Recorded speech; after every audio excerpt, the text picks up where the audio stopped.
इस प्रश्न ने उसे संकोच में डाल दिया।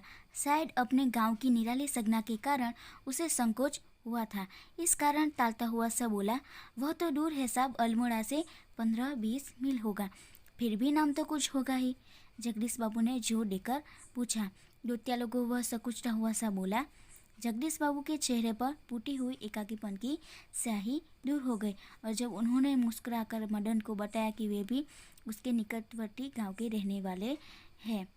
જ્યારે જગદીશ બાબુએ મદનને પૂછ્યું કે તારું ઘર ક્યાં વાત કરી, ત્યારે જગદીશ બાબુ પણ કહે છે કે મેં પણ તારા ગાંવથી નજીક જ રહું છું। तो लगा जैसे प्रसन्नता के कारण अभी मदन के हाथ से त्रे गिर पड़ेगी। आ सांभळीने मदनना हाथमां जे त्रे छे ते पड़ी जाय छे एवुं लागे छे।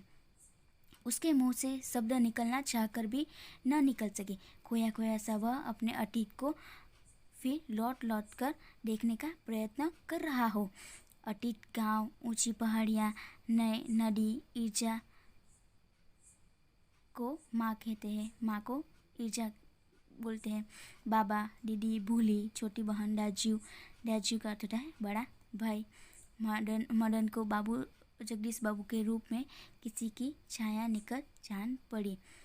ईर्जा का अर्थ, ईर्जा नहीं, बाबा नहीं, दीदी, भूली नहीं, दाजू, हाँ दाजू। 2-4 ही दिनों में मदन और जगदीश बाबू के बीच की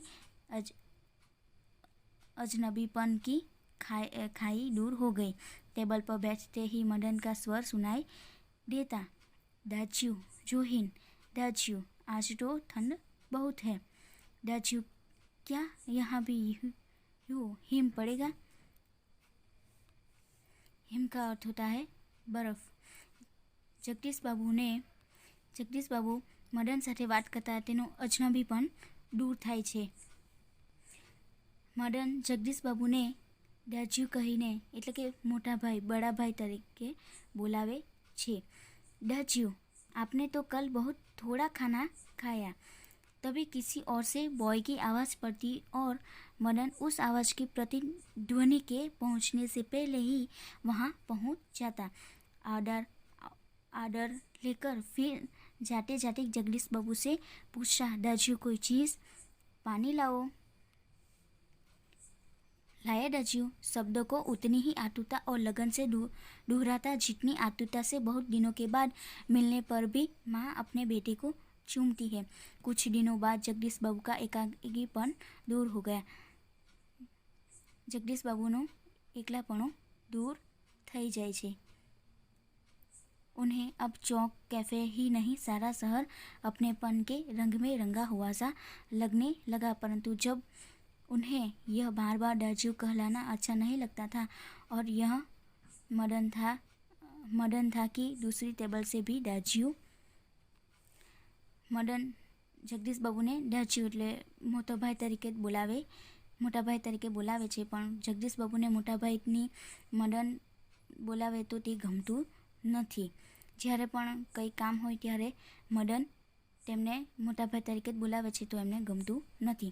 मदन, इधर आओ। आया दाजू। दाजू शब्द की आवृत्ति पर जगदीश बाबू के मध्यम वर्गीय संस्कार जाग उठे। अपनत्व की पतली डोर अहम की तेज धार के आगे न टिक सकी। अहम का अर्थ होता है अहंकार। आ शब्दों जगदीश बाबूना मध्यम वर्गना संस्कारों जागी जाय छे अने तेमने अहम आवी जाय छे। दाजू, चाय लाओ।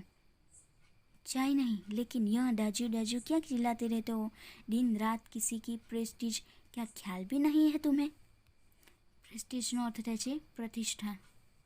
जगदीश बाबू गुस्से थई जाय छे, मदन पर गुस्से थई जाय छे। जगदीश बाबू का मुंह क्रोध के कारण तमतमा गया। शब्दों पर अधिकार नहीं रह सका।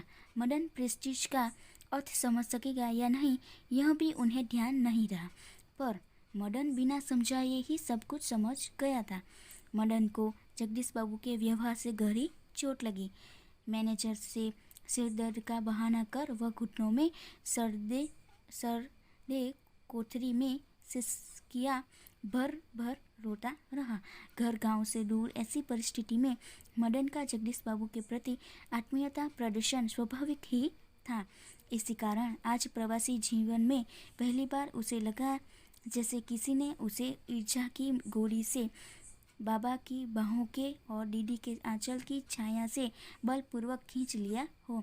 परंतु भावुकता स्थायी नहीं हो तो रो लेने पर अंतर की धूमधती वेदना की आंखों की राह बाहर निकलकर लेने पर मनुष्य जो भी निश्चय करता है वे भावुक क्षणों की अपेक्षा अधिक विवेकपूर्ण होते।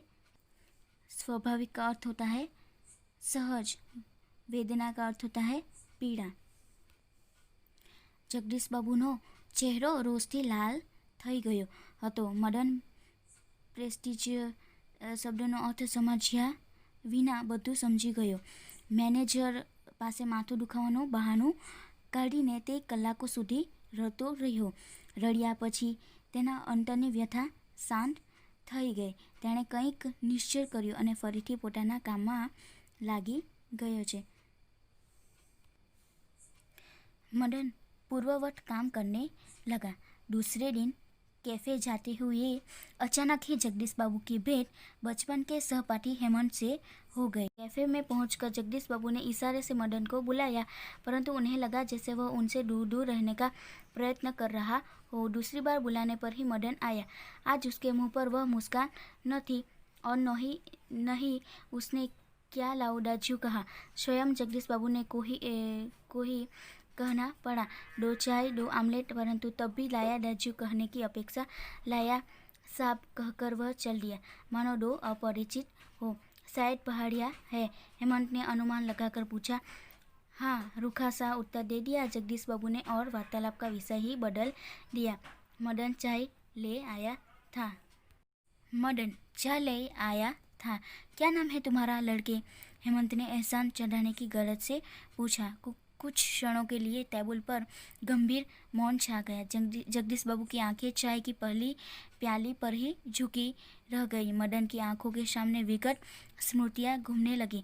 जगदीश बाबू का एक दिन ऐसे ही नाम पूछना, फिर दाजू आपने तो कल थोड़ा ही खाया, और एक दिन किसी की प्रेस्टीज का ख्याल नहीं रहता तुम्हें. जगदीश बाबू ने आंखें उठाकर मदन की ओर देखा. उन्हें लगा जैसे अभी वह ज्वालामुखी सा फूट पड़ेगा. हेमंत ने आग्रह के स्वर में दोहराया, क्या नाम है तुम्हारा? बॉय कहते सब मुझे. संक्षिप्त सा उत्तर देकर वह मुड़ गया. आवेश में उसका चेहरा लाल होकर और भी अधिक सुंदर हो गया था. બીજે દિવસે પોતાના બાળપણના મિત્ર હેમંત સાથે જગદીશ બાબુ હોટલમાં ચા પીવા આવ્યા. જગદીશ બાબુએ મદનને બોલાવ્યો ત્યારે પહેલાં જેવી તત્પરતાથી તે તેમની પાસે ન ગયો. તેમણે બીજી વાર બોલાવ્યો ત્યારે આવ્યો. આજે તેના મુખ પર પહેલાં જેવું સ્મિત ન હતું. મોટા ભાઈ શું લાવું એવું શબ્દો તેના મુખ પર ન હતા. હેમંત મદનને તેનું નામ પૂછ્યું. તે ચૂપ રહ્યો.